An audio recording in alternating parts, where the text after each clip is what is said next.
So, all right, now we fast forward from the 80s to 1991. You met your soon-to-be girlfriend, Chemistry, working in Red or Dead, which Massive we touched on influence earlier. on my life, massive. You got together not long after meeting, and she took you to Rage at Heaven on a Thursday night, where you were then hook, line, and sinkered on a new sound and buzz. Tell us what you remember of that. You know, that first night of Rage when you first got in there. You know what it meant to you, what it done to you.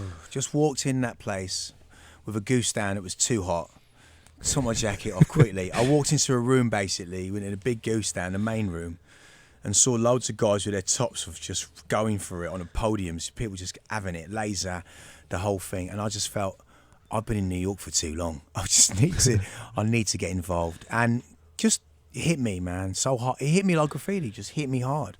The sound, I was just overwhelmed with it, man. And I kind of went away and you know, Kemi's like, you want to be a part of this? I'm like, yeah, and it was... I want it all. I want it all. And from the Rolexes to the Lexus, as they say. And just got involved. And it was special. It was really special. And, of course, she introduced me to Storm and Toby at the time that were living in Crouch End, which we called the Triangle, because it had music power. And it had Harringay, it had this mad triangle, and it had like these, you know, these mad things going on. You had IB for Records coming out of there, and you had, you know, Music House and all these other things within that kind of place. So. What was it about these actual sounds, the raw sounds of the breakbeats that was so appealing to you? Kemi and Storm single-handedly said, you need to make this music. I want to make the music. So I was going up to Dollis Hill. I went and spoke to the boys and said I want to do, you know, obviously this is on the back of the white label, which we hand printed. Me, Kevin Storm stayed up printing by hand on a potato, the Ajax project. Took it to Mo's Music, blew up. And of course, then it was like, what am I going to do next? And of course, I got to know Reinforced because I saw Nebula 2 and Mannix perform Held Your Hand at Astoria. So I'd go find them, seek them out. So I went to Dollis Hill, met the boys, Mark and Digo. And Ian, who was Ian was the roots man. I mean, like, it just go around and just put stuff in the van and whatever else. And I said, I want to make a tune. So, yeah, we'll come in the studio. We'll book you in the studio. No. I want to make it outside the studio. Now, at the time, because I was fleeting down the West End, meeting people like Crash Crew, Gordon Hagen, all these guys, Kings Road, World's End, on that kind of trendy tip as far as London was concerned. And I met these guys, a guy called Mark Rutherford and Johnny Goslin. Who were working out at William Orbit's studio in Crouch End. And while you never got to meet William because he was tucked away deep in the studio lab. But he has a programming suite, which Mark and them used to work in. So what I did, got on my favourite hip-hop with a guy called Linford. Linford was the original member of Roughage Crew. Okay. So me and Linford, we kind of got together. He had a record collection. I had the ideas. And I basically just started going through these records, going, right. And I remember filling up 2 S1000s at the time, and Mark Rutherford turned around to me halfway through and he went, where are you going to put all this sound? And I went, I'm a graffiti writer. I'll make it happen. I'm going to make it, I know how to arrange it. It's fine. I'm going to put all the colours in the right place. Lo and behold, a day later he went, wow, you've got like 2 sounds left. How are you going to arrange it? I said, that's the trick. This is what I do. This is the way so the then I magic started comes in. arranging the music, and I sampled from Spike Lee's film, and then came out Chris Biscuit. Did you know from when you first met Four Hero guys that the influence and, you know, what they would have on your life, was it because they were a bit like your Brim Fuentes and the people that come before? They are the musical double versions. Brim time. It was double Brim. Double Brim. And it was I didn't, but I just wanted to be able. They gave me the platform. Like Mr. Hurst, they gave me this platform that was like, man, these guys are giving me their time. Let you run with I need it, to deliver, man. And as a b-boy, you got to finish the move, man. You can't just paint. You can't just paint and not finish the piece. So they allowed me to grow, and that was my university, man. I come from the school of Reinforced. And you started out actually as designer and. I did the labels. I showed them the label. A&R guy, which don't surprise me because I'm sure you could sell Santa and Arab. Guys, we need identity here. Yeah. Let me do the R. Let me do it. And I did that, and that was my into them. And then I decided. The whole thing when Groove Rider did this show, and I was all about dub plate, acetate. You know, if they're playing these things and I'm seeing them go around at Rage, because by this time I'd kind of got to know Groove, and I was there and I was looking at stuff, running up to what you call the cage. I'd go up the stairs, put my hand through the cage, look at what they were playing, and it was all blank. And I'm like, ID, B-boys, you need a name, that's it. When people are looking at that turntable, they I need want to see people something to see spinning that. I want round you on to it. fear that. Yeah. So it was kind of for me, when Groove said, I'm going to play some metal that we've got from Reinforced, and we've got the head, because a guy come to my flat, this unbelievable guy had come to my flat, and he had this drawing that was kind of like the head, which a lot of people said, look, Kemi always said it looked like Massive, my dog, which was weird. It was the kind of metal head. And basically we took that, and I used that as this label moniker before Metalheads, because it was the dub plate label of Reinforced. Okay. So you'd have Reinforced on one side, and you'd have the head on one side. And obviously Groove started quoting it, and that was the birth of Metalheads after that season. Well, I mean, we'll talk. I've got loads to talk about with Terminator, because it was one of them tunes. I mean, we spoke on the phone yesterday about the first time I heard it, the rave stopped. Cause well, Groove Rider said to me immediately, he said to me, look, mate, you need to... I went to run to the cage, he was playing Terminator, I heard it coming, I heard the whistle. I heard it because I wanted something that was going to be identifiable immediately from anything else. And I'd obviously been, I was fascinated with the film, fascinated with the fact of going back to go forward. That whole thing was timelessness almost for me, which was subconsciously done that. And Groove said to me, he started playing it. I ran to the cage so happy, went back down on the dance floor. Everyone had stopped dancing, everyone walked off the floor, and I was gutted. Yeah, and I can vouch for that, because I remember going to Rocket in Holloway Road at the end of 1992. And Terminator coming on, and it was one of them moments when it come in and the beats come through, and it's that time stretch thing that no one knew what it was then.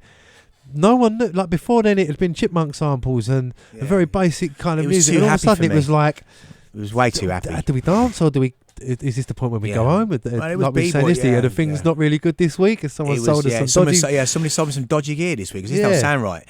It was just b-boy culture for me. It had to sound clean, hard. The production stuff and the way that Mark and those guys were working was far more advanced almost, you know what I mean? Especially with the software. And for me, taking that back to Reinforce was adding something to the mix for me. Is it true that you phoned Groove Rider in the middle of the night, like 2 o'clock in the morning, woke him up? Yeah. No, this is the... No. Okay. What happened was, and I know he's out there, old Ray Burt is listening, that I'd been promised to... he was doing Donington, and he'd been working with Mickey Linus a lot. And the two situations that had happened. When I was doing Terminator and Linford and Graham were doing it, it was about 5 a.m. And I remember calling, I was literally standing on the desk, a very large recording desk, with my hands on the ceiling, while the engineer, Mark Rutherford, will vouch for this, couldn't open his eyes because he was out. But he could speak and he could hear really well. I can just imagine. And I was sitting, I was actually over his shoulder. He goes, show me where it says 4+. Show me where it says 1 dash and then 4. Okay, now show me where. So I was literally guiding him around with the mouse on the last legs of this tune, because he couldn't see the screen. And we navigated that. But on the playback, when we finished doing the playback, I remember phoning Groove at like 5 a.m. saying, Groove, and he was in his car and he was kind of loud. So Groove, I've got something, man. I think I've done it. I think it's going to change it. And I remember saying that to him. He was like, all right, man, just cut the plate, man. Just cut the plate, man. Just bring it come. Just bring it come. And that was it for me. And I remember cutting it and giving it to Groove. And for me, that was probably that still stays with me. Because I remember queuing up for Rage, and we were kind of brought into the guest list queue. He'd come round the back over the steps from the arch. He'd come, his records were going, and I'd stand there with artwork on the 12-inch on the outside, this big head, 12-inch big metal head, looking at him going, Groove, I'm over here, Groove. And he'd go in, and I'd come in, because he'd have to go in. He was rushed to something coming, and I got in after another 15 minutes. I'm in there, and I run into the club and I give it to him, and he opened the gate, closed the gate, and I looked at him, and I'm in, and then I went on the floor and I'm waiting for Groove Rider to play this tune, and that will always stay with me. That's he made me. That's an amazing memory to have, because we know what the tune did. You knew anyway what he was going to do. We all know now, looking back, what it did do. Metalhead's Angel, another great release, which saw you take a new approach in terms of a more musical, futuristic feel to your productions. What made you decide to step into a new way of kind of producing? Because you come from the darker. Because Terminator had been done, and the thing was, I wanted a vocal track, and I wanted to hurt Groove badly, because I feel sorry, really. You're always trying to do it. No, but he said to me, "How are you going to? Why? You better come with it now. You better just deal with it, right?" And the thing was, how was I going to top it? And I thought it couldn't be just a technical exercise.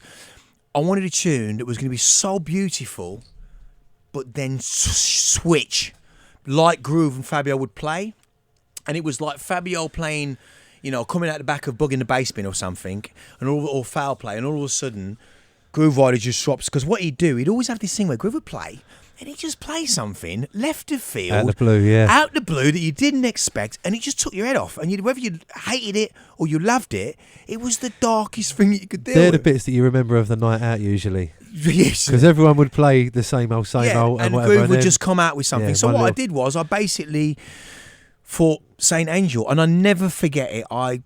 He'll swear by it. I went to Music Power. No, we were going to cut at Tubby's. And I'll never forget this, that I'd got the DAT and I had it on cassette. Yeah. And I had the same cassette because I bought Doc Scott's old Sierra car, blue car, which if GQ would say, here he is and his super wide wheels. You know what I mean? Like, because he'd always take the biscuit. And obviously Paradise was kind of happening as well. Yeah. You know what I mean? See, Rage had kind of tailed off by then, and AWOL was took coming. over, really. And the thing was, I remember, and Groove had a red Mercedes, and it was just before that had exploded, Paradise and the whole thing. And I gave him the cassette, and I knew, because I know the music inside out, it's got Angel on a cassette, and I know the time of it. And he's got it in his car, and I'm following him to go and cut the plate, and he's got the DAT. And as we're driving, I'm looking at his big black head in the back of the car. And all of a sudden, he must have got to the drop, because he's bouncing. Yeah, he's gone. He stops the car in the middle of King's Cross in the traffic, and he gets out, and he just puts his hand on his hips, and he goes, holds his hands up, and he goes...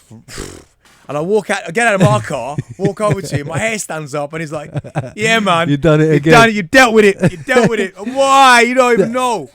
Well, So Angel, so far ahead of his time, it suited the release of Timeless, which was 2 years later, 95, without sounding one bit dated, which in itself, because people forget in them times, music was progressing so fast. You know, the BPMs were jumping up. But Angel, I got a cassette. I have a cassette at home, and it's the only cassette, because no one recorded at Rage. When Fabio drops Angel in the middle of his set, and the music at the time, there was nothing like it, which was weird. It was, for me, it was kind of but it was being inspired by all this stuff. Yeah, I've got it. Yeah, I mean, at the time, most people were either making very dark or very raggery. You know, the jungle thing had really come in by the. There was no musical side of it. Yeah, but I got that from Nookie, though. But I got that from Nookie. Yeah. The musical side of that came from Nookie. Okay, definitely. Goldie, what do you remember of the very first night at Blue Note? It was awful. No one there. There's no one there at Blue Note first. Did it worry you? It worried me, yeah, because it was kind of like 7 weeks of no one doing anything. And I wanted a place for Kemi and Storm to play, because they got their wings and they were playing, and it was great. And then Digital came down, and a few people came down, and then we started doing stuff. And all of a sudden, 1 week, it's before you knew it, the queue was the whole way around Shoreditch. It was all around Shoreditch, and I mean, it's sad what they've done to the place now. But to be honest, in hindsight, if you could buy it in cans and put it on in Sainsbury's, the shelves would be empty. Should have bought that gaff, that whole building. That's what I should have done. But the noise pollution and everything else, we had that. I mean, when Eskimo Noise came in, we went, right, Troy, I want the sound to be, I want to be able to hear Dillinger's Silver Blade played in there properly. And I went, all right, let's do that then. And it became ridiculous. And then we'd carry people out of there, and if anyone was smoking crack, we'd drag them out of there by their hair, their heads, whatever it took. We cared about the environment. You know, if you smoke, it's fine. Do your thing, whatever else, but keep it on the down low. Do what we got to do, and let's enjoy this music. And this tune, when Silver Blade was drawn out in there, when we stepped to the table every week, there was so many producers in that room that you go, "Who's this?" I know, and I look at that, and with someone, I look at Scotty look at I look at Check would look at, Total Science, Smith, you look at someone else. But who is it in the gender bit? People looking at each other, and all of a sudden it's Dillinger, everyone, it's Dillinger. Like mastermind, and quiz Carl night. will be standing there just going, "She's shit, isn't it? She's tuning it." Didn't care. But when Silver Blade got played in that place, that belongs to Blue Note. That tune was Blue Note.